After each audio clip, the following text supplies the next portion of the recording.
Остинские армрестлеры вернулись домой после триумфального выступления на первенстве страны в Орле. Наши ребята заняли первое общекомандное место и завоевали 94 медали.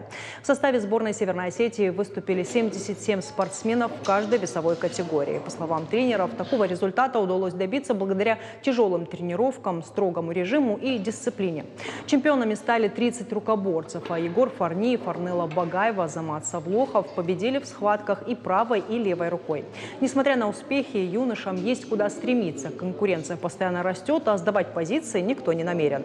Уже скоро спортсмены начнут подготовку к первенству Европы. Цель была выигрывать в любом случае. Тренировался я очень, сильно.